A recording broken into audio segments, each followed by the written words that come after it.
ఎవరు ఎన్ని ప్రయత్నాలు చేసినా జగన్ మాత్రమే సీఎం అవుతాడు. పప్పుగాలు ఎన్నెన్నో చేస్తారు, ఏవేవో కుట్రలు చేస్తారు, రాళ్ళు ఇసురుతారు, ఏవైనా ఇసురుతారు, ఎన్నైనా జగన్ సింగిల్గానే వస్తాడు. నెక్స్ట్ జగన్ మాత్రమే సీఎం అవుతాడు. మరో 13 రోజుల్లో మే 13న ఎలక్షన్ రోజు జగన్ మాత్రమే సీఎం అవుతాడు. జగనే. ఓకే, ప్రధానంగా ఇప్పుడు పవన్ కళ్యాణ్ నేను ఓడించి తీరుతానంటాడు కదా జగన్. పప్పుగాలు ఎన్నో మాటలు చెప్తారు. పవన్ కళ్యాణ్ పప్పుగాడు ఎన్నో మాటలు చెప్తాడు. ఆడు ఓడించడం ఏంటి?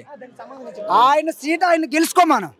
ఎక్కడైనా ఆయన పోటీ చేసింది పిఠాపురంలో ఆయన గెలమను. గెలిచిన తర్వాత జగన్ గురించి మాట్లాడమను. ఏదానికైనా ఆయన సీట్ ఆయన గెలిచిన తర్వాత అప్పుడు జగన్మోహన్ రెడ్డి ఏటి మాట్లాడుతుంటే అప్పుడు రమ్మను బయటికి. ఆయన రేపు అసెంబ్లీలో అడుగు కూడా ఎట్టడు, అసలు గెలడు. ఏటి గెలుస్తాడు? ప్రతి ఒక్కరితో పొద్దు డైరెక్ట్ సీఎం రమ్మను, డైరెక్ట్ రమ్మను.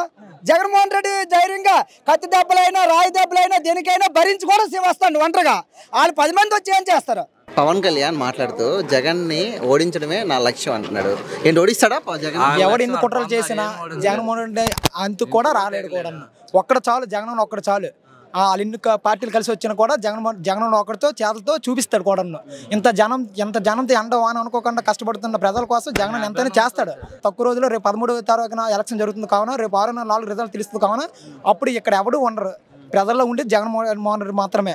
జగన్కే మళ్ళీ ఎలక్షన్ 175 వస్తుంది కావున. ఇప్పుడు జగన్ కి గతంలో కోడికత్తి కానివ్వండి, మన విజయవాడలో ఏదో ఇన్సిడెంట్ జరిగింది కదా, జగన్ కావాలని చేయించుకుంటున్నాడు అనేది టీడీపీ ఆరోపణ.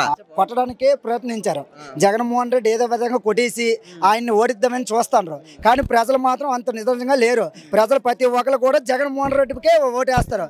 నెక్స్ట్ సీఎం కూడా జగన్మోహన్ రెడ్డి. ఈ ఎవరు పవన్ కళ్యాణ్ కాదు, చంద్రబాబు నాయుడు కాదు, బీజేపీ కాదు, ఎవరు కూడా ఎందుకు పనికిరారు. ఓట్లు కూడా వేయరు. వాళ్ళు ఎన్ని ప్రయత్నాలు సంక్షేమం కన్నా నేను వస్తే ఇంకా ఎక్కువ చేస్తానని చంద్రబాబు అంటారు. అవన్నీ ఉట్టు మాటలే, మాయ మాటలే. ఎన్ని మాయ మాటలు చెప్పేసి వాళ్ళు ఓట్లు వేసుకోవద్దని చూస్తాను. కానీ ఓట్లు ఎవరు వేయరు, వాళ్ళకి వేయరు. Jaganmohan Reddy CM next.